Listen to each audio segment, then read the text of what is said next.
আসসালামু আলাইকুম, সবাই কেমন আছেন? আশা করি সবাই ভালো আছেন। তো অনেকদিন পর একটা চালতার আচার রেসিপি নিয়ে হাজির হলাম।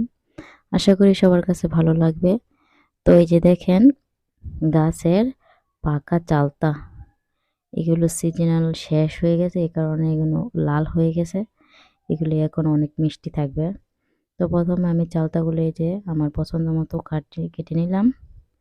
তারপর এখানে ৫ ফোড়ন আর কিছুটা শুকনো মরিচ এখানে আমি টেলে নেব।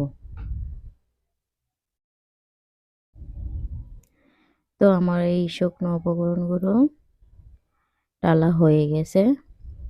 আমি প্রেসার কুকারে ২ টা সিটি বাজিয়ে নিয়েছিলাম যাতে ভালো করে চালটা সেদ্ধ হয়ে যায়। তো এখন আমি ফ্রাই প্যানে কিছুটা সরিষার তেল দিয়ে দিলাম আর দিয়ে দিলাম গোটা ৫ ফোড়ন আর ২ টা তেজপাতা। তো এটা তেলটা গরম হয়ে আসলে এবার দিয়ে দিলাম সেদ্ধ করা চালতাগুলা। এবার এটা একটু ভেজে নেব চালতাগুলো।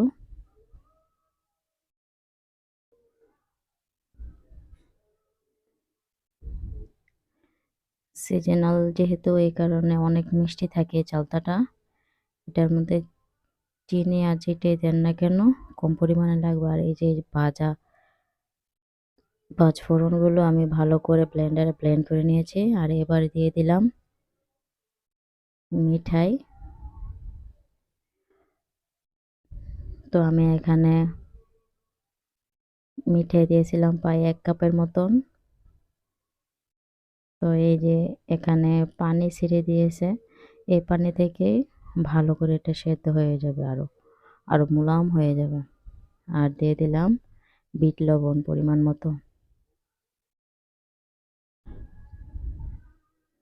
তো আমি যে পানিটা যে উঠেছে চালতার থেকে সেটা একবারে শুকিয়ে নেব। আপনারা চাইলে একটু পানি ঝোল ঝোল রাখতে পারেন। আমি এটা ফ্রিজে কিছুদিনের জন্য রেখে দেবো, এই কারণে শুকিয়ে নেব যাতে নষ্ট না হয়। আর আপনারা চাইলে ভিনেগার দিতে পারেন। ভিনেগার দিলে ১ মাসের মতো সংরক্ষণ করতে পারবেন, কোনো সমস্যা হবে না। আর আমি কিছুটা দিয়ে দিয়েছিলাম লবণ।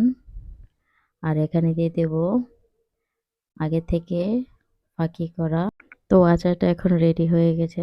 আমার ভিডিওটি যদি আপনাদের কাছে ভালো লেগে থাকে প্লিজ লাইক, কমেন্ট এবং শেয়ার করবেন এবং আমার চ্যানেলটি সাবস্ক্রাইব করে আমার পাশেই থাকবেন। সবাই ভালো থাকবেন। আজকের জন্য এখানেই। আসসালামু আলাইকুম।